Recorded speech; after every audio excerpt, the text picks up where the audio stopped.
नमस्कार, मैं हूं आपके साथ मयंक। तो देखिए, पिछले 24 घंटे में अमेरिका को लगे हैं दो बड़े झटके। एक तो समंदर के बीच दो अमेरिकी जहाज आपस में टकरा गए और उसके बाद दोनों जहाज़ों को नुकसान हुआ। ये अपने आप में अमेरिका के लिए एक शर्मसार करने वाली खबर आई।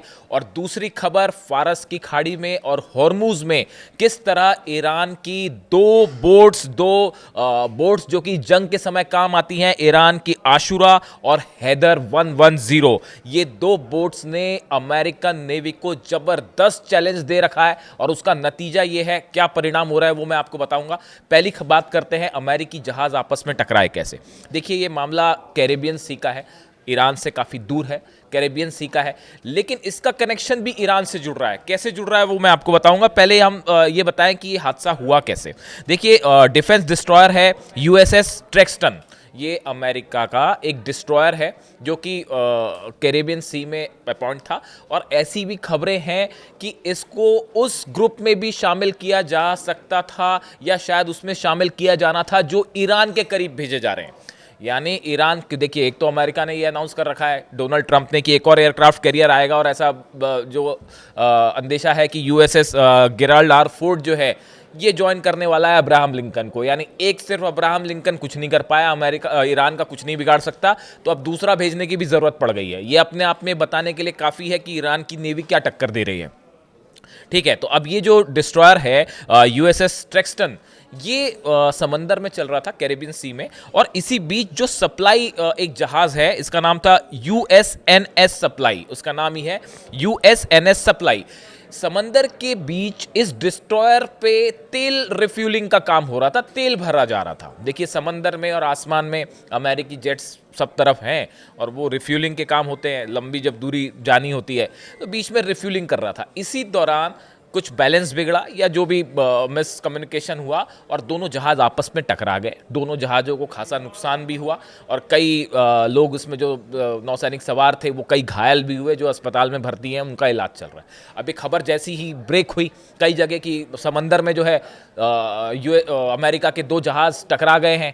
और जब ये खबर स्टार्ट हुई तो सबसे पहले सबको ये लगा, सोशल मीडिया पे अचानक से खबर फैल गई कि भाई कहीं ईरान ने हमला तो नहीं कर दिया और कोई यूएस के दो शिप तो नहीं डुबा दिया। आप देखिए कैसे किस तरह का खौफ जो है वो है देखा जाता है। और वो खबरें एकदम से फैल गई कल कि ये दो जहाज़ अमेरिका के टकरा गए हैं, दो जहाज़ तबाह हो गए हैं, इस तरह की खबरें चल पड़ी। हालांकि जहाज तबाह नहीं हुए, टकराए, उनको आपस में नुकसान हुआ और जो लोग घायल हैं उनका इलाज चल रहा है। अब इसमें से जो एक डिस्ट्रॉयर है यूएसएस ट्रेक्सटन, ये बताया जा रहा है कि ये ज्वाइन कर सकता था उस ग्रुप को जो कि मिडिल ईस्ट भेजा जाना है। अब हकीकत क्या है वो पता चलेगी।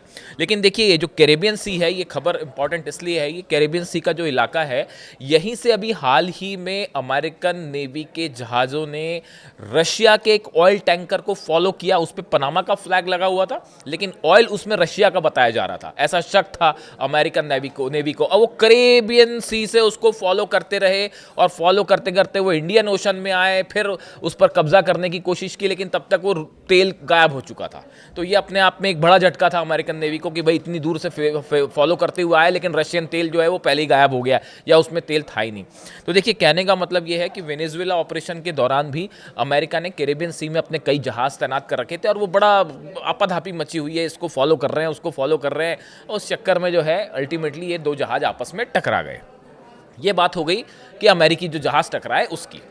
अब देखिए, दूसरी बात करते हैं हम फारस की खाड़ी में और हॉर्मूज में। कैसे स्ट्रेट ऑफ हॉर्मूज में ईरान की दो बोट्स, खास तौर पर अगर हम बात करें ईरान की आशुरा और ईरान की हैदर 110, ये दो बोट्स ने किस तरह पूरी अमेरिकन नेवी को बड़ा चैलेंज दे रखा है। देखिए, ये पहले हम इसकी बात करें, फिर उस प्लान की बात करेंगे और शायद यही वजह है कि अब तक अमेरिका आखिर हमला क्यों नहीं कर पाया और क्यों दूसरा एयरक्राफ्ट कैरियर जो है वो भेजने की नौबत आ गई है। देखिए, ईरान की जो आशुरा है class boat, Islamic revolutionary guard corps यानी आईआरजीसी की, इसने इस बोट को डेवलप किया है और ये इसका इस्तेमाल करते हैं। ये सबसे तेज और फुर्तीली बोट्स में से एक माना जाता है जो समंदर में कोई भी नेवी इस्तेमाल करती है। इसकी रफ्तार 200 किलोमीटर प्रति घंटा हो जाती है। इसमें एंटी शिप मिसाइल्स हैं और ये रडार पे अपने सिग्नल बंद करके रडार से गायब भी हो जाती है। ये बात हुई आशुरा की। अब बात करते हैं हैदर 110 की। यह एक बेहद आधुनिक अति तेज मिसाइल बोट है जिसे आईआरजीसी ने तैयार किया है, और ये भी 200 किलोमीटर प्रति घंटा यानी कम से कम 110 नॉट्स की स्पीड से जो है वो समंदर में चल सकती है, और दुनिया की सबसे फास्ट लड़ाकू बोट्स में से एक मानी जाती है। और इन सब में जो है इस पे भी जो एंटी शिप मिसाइल्स तैनात हैं, और अब ये भी कहा जा रहा है कि ये जो एंटी शिप मिसाइल्स हैं ये कई सारी मिसाइल्स चाइना ने भी प्रोवाइड की है। अब देखिए प्लान क्या तैयार किया गया। जो प्लान ईरान ने तैयार किया, ईरान के पास एयरक्राफ्ट कैरियर नहीं है, वो अब्राहम लिंकन है, यूएसएस गेराल्ड आर फोर्ड दूसरा एयरक्राफ्ट कैरियर भेजा जा रहा है।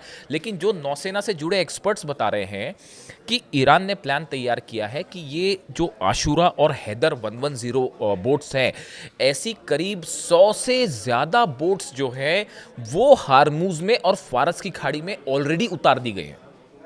बाकी कितनी है उसकी मैं बात नहीं कर रहा हूं, जो ऑलरेडी हॉर्मूज में और फारस की खाड़ी के आसपास जो है उतार दी गई हैं 100 से ज़्यादा बोट्स। इन सब में एंटी शिप मिसाइल्स लगी हुई हैं। अब जो आकलन किया जा रहा है, जो प्लान ये है कि अगर किसी भी तरह का हमला अब्राहम लिंकन से होता है, या जो 9 डिस्ट्रॉयर्स अब्राहम लिंकन के को पीछे बैक करते हैं, अगर इनसे किसी भी तरह का हमला होता है तो ये 100 की 100 से ज़्यादा शायद ज़रूरत पड़ने पे और उतारी जा सके, ये हैदर 110 और आशुरा जो है वो सीधा अटैक कर सकती हैं अब्राहम लिंकन की तरफ। अब आप देखिए करीब 700 किलोमीटर के डिस्टेंस पे बताया जा रहा है अब्राहम लिंकन है ईरान के वाटर्स से। 700 किलोमीटर बहुत ज़्यादा डिस्टेंस नहीं है, और ऐसे हालात में अगर 200 किलोमीटर प्रति घंटे की रफ्तार से आप देखिए कि 100 बोट्स एक साथ आगे बढ़ें, सब में एंटी शिप मिसाइल्स हैं और सब एक साथ मिसाइल्स फायर करें, तो बताया जाता है कि ईरान के डिफेंस को उसको अमेरिका के जो डिफेंस हैं उसको रोकना मुश्किल हो जाएगा, और अब्राहम लिंकन को बचाना यहाँ पर मुश्किल हो जाएगा। देखिए ये इस तरह का प्लान पहले भी एक बार आजमाया जा चुका है, जिसमें कई बार जहाज़ों को बड़ा नुकसान देखा गया समंदर में, और इसको एक प्लान खास तौर पे इस प्लान के रूप में जाना जाता है इसको। और देखिए इसके साथ अगर बैक हो जाए ड्रोन्स का भी और मिसाइल्स का भी। अब आप देखिए समंदर में, अरे फारस की खाड़ी और हॉर्मूज का वो इलाका है जो ईरान का अपना घर है, ईरान किंग है वहाँ का। आप वहाँ की एक एक चीज़ चप्पे चप्पे से ईरान वाकिफ़ है। वहाँ पे जाके उसको हराना जो है वो ऐसा है कि शेर की मान में जाके शेर से लड़ना उससे आसान मुश्किल काम है, मतलब उसी की तरह है वो, कि आप जो है शेर की मान में घुसें और उसको चैलेंज करें, उससे लड़ें, मुश्किल हो जाएगी अमेरिका के लिए। अब देखिए इसमें जो है बताया जाता है कि अगर 100 बोट्स से एक साथ हमला होता है, ड्रोन्स अलग हैं, मिसाइल्स अलग हैं, अगर 100 बोट से एक साथ हमला होता है और मिसाइल्स फायर कर दी जाती हैं बैक टू बैक, और उसमें से 90 मान लीजिए मिसाइल्स जो बोट से फायर की गई हैं, 90 मिसाइल्स भी अमेरिका ने रोक दी। चलिए मान लीजिए अब्राहम लिंकन थर्ड और पैट्रियट बड़े पावरफुल है, रोक दिए, लेकिन अगर 10% मिसाइल्स भी अब्राहम लिंकन पर गिर गई तो वो अब्राहम लिंकन को डिस्ट्रॉय कर सकती हैं, ऐसा एक्सपर्ट्स बता रहे हैं। कि अगर एक साथ मिसाइल्स फायर होती हैं, 90% भी अगर आपने मिसाइल्स को इंटरसेप्ट कर लिया, लेकिन 10% मिसाइल्स भी अगर गिरती हैं अब्राहम लिंकन पर या डिस्ट्रॉयर्स पर, तो ये बड़ा चैलेंज हो जाएगा। और देखिए यही वजह है अब तक कि एक अब्राहम लिंकन अपने आप में बताया जाता है कि चलता फिरता जो है वो पूरा युद्ध का मैदान है। उसमें तरह तरह के फाइटर जेट्स हैं, 90 तो उसमें F-35 और F-16 जेट्स हैं, मिसाइल्स हैं, टॉमहॉक मिसाइल्स हैं। इतना सब होने के बाद भी एक अगर एयरक्राफ्ट कैरियर देखिए हिम्मत नहीं कर पाया अमेरिका हमला करने की। अब गेराल्ड आर फोर्ड भी भेजा जा रहा है, और ये भी कहा जा रहा है कि शायद एक तीसरा एयरक्राफ्ट कैरियर भी पीछे से आएगा। लेकिन जो बात तय है वो बात तय ये है कि अमेरिका ने अपना डिप्लॉयमेंट और बढ़ा दिया है, खासकर नेतन्याहू और ट्रंप की मुलाकात के बाद। भले दूसरे दौर की बातचीत हो रही हो न्यूक्लियर एनरिचमेंट को लेकर, लेकिन अमेरिका ने जिस तरह से अपना डिप्लॉयमेंट बढ़ाया है, ये इशारा करता है कि आने वाले कुछ दिनों में एक बड़ी जंग की शुरुआत हो सकती है, और शायद सिर्फ टाइम का इंतज़ार हो रहा है। जैसे कि रूस के विदेश मंत्री लावरोव कह रहे थे कि टाइम बॉम्ब इज टिकिंग, उसी तरफ इशारा है। लेकिन ये जो पूरा इलाका है फारस का और हॉर्मूज का, यहाँ पे एक बड़ी जंग होना तय है, इसमें कोई शक नहीं है। ये बात अमेरिका भी अच्छे से जानता है कि यहाँ ईरान को चैलेंज करना मुश्किल है, और अगर ईरान कभी भी कुछ भी कर सकता है। यही वजह है कि अपने शिप्स को आदेश दिया अमेरिका ने कि यहाँ से जो कमर्शियल शिप्स जा रहे हैं खासकर होर्मुज से, वो जो है ईरान की सीमा से, ईरान के वाटर्स से दूर रहें। और अगर किसी तरह का कोई अटैक होता है ईरान की तरफ से या ईरान कोई कैप्चर करता है तो आप उसको किसी तरह का रिटेलिएशन ना करें, उसको प्रोटेस्ट ना करें। यानी आप देखिए कितना बड़ा खौफ है हुर्मुज के इलाके में और फारस की खाड़ी में। इस हॉर्मुज और फारस से जुड़े जो भी अपडेट है मैं आप तक पहुंचाऊंगा, लेकिन फ़िलहाल हालात ऐसे हैं। जो पिछला हमला हुआ, जो ब्लास्ट हुए हैं ईरान की सेना के काफिले पर जो हमला हुआ है, बताया जा रहा है कि इसका जवाब देने की बड़ी तैयारी हो रही है ईरान में। और एक बार फिर मैं रिपीट कर रहा हूं कि जल्दी ही कोई बड़ा रिएक्शन देखने को मिल सकता है इजराइल के ऊपर। हालात पर नज़र है, इससे जुड़ा जो भी अपडेट होगा मैं आप तक पहुंचाऊंगा। कमेंट करके बताइए वीडियो कैसा लगा। Thank you so much.